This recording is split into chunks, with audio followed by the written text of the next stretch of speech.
এদিকে ঢাকা বিশ্ববিদ্যালয়ের অমর একুশে হলের সামনে এই কোটা আন্দোলন নিয়ে এক ধরনের শিক্ষার্থীরা তারা রাস্তায় নেমেছেন। আমাদের সাথে যোগ দিচ্ছেন সহকর্মী আশরাফুল আলম আকাশ। আকাশ আকাশ এখন প্রায় মধ্যরাত, আমি অনেককেই দেখতে পাচ্ছি আপনার পেছনে। ঠিক কি ঘটছে সেখানে?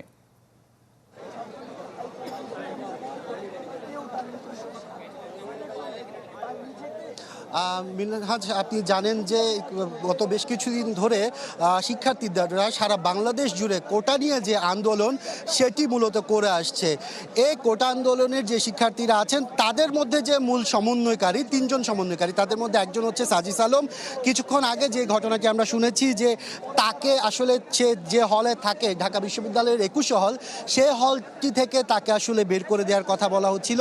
সেই কারণে এখানে দেখছেন যে ছাত্ররা এই আন্দোলন মূলত করেছে। আসলে ঘটনাটা কি হয়েছে আমি সাজিসের কাছ থেকেই সেটি শুনতে চাইবো। আপনি একটু বলবেন আসলে কি হয়েছিল, আসলে এই ছাত্ররা যে এত রাতে জড়ো হলো? নগদের কাছে সব গ্রাহকই প্রিয়, তাই তো সারা দেশে ক্যাশ আউট চার্জ সবচেয়ে কম।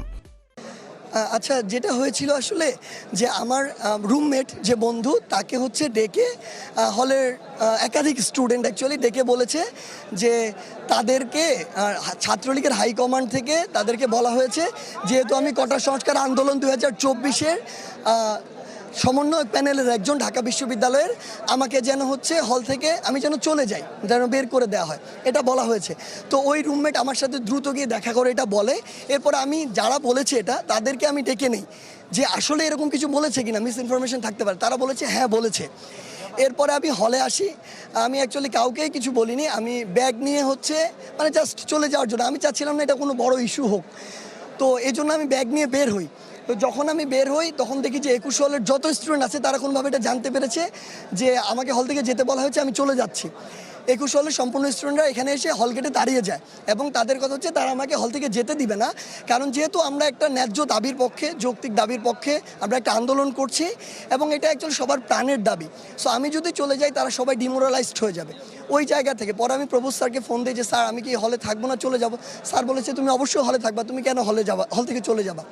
তো এরপরে স্টিল যারা স্টুডেন্ট আছে তারা মানে আমাকে এখান থেকে যেতে দিবে না, আমি এখানে আছি। অ্যান্ড পরে হচ্ছে আমি যোগাযোগ করেছি, মানে ছাত্রলীগের হাইকমান্ড আমার সাথে যোগাযোগ করেছে তাদের সাথে, যে তাদের জায়গা থেকে এরকম কোনো ইনফরমেশন বা নির্দেশ দেওয়া হয় নাই। ওই যে একাধিক ক্যান্ডিডেট তারা আমাকে এরকম একটা ভয় দেখিয়ে যদি বের করতে পারে, এটাকে ক্রেডিট হিসাবে জাহির করে ফেভার নিতে পারবে পলিটিক্যাল জায়গা থেকে। তো এই চিন্তা থেকে তারা এটা করেছে। পরে তাদেরকে হচ্ছে আমার সামনাসামনি করা হয় এবং হচ্ছে তারা এটা স্বীকার করে যে তারা এই উদ্দেশ্যে করেছে, কিন্তু তাদের করা উচিত হয় না। তারা আমার কাছে এটার জন্য ক্ষমাও চেয়েছে। যেহেতু অ্যাকচুয়ালি তারা অমর 21 হলের মানে আমাদেরই বন্ধু বা জুনিয়র, তো আমি এই জন্য সত্যি কথা বলতে আমি তাদের নামটি বলতে চাই না, কারণ তারা এখন এটার জন্য অনুসূচনা মানে প্রকাশ করেছে। ধন্যবাদ।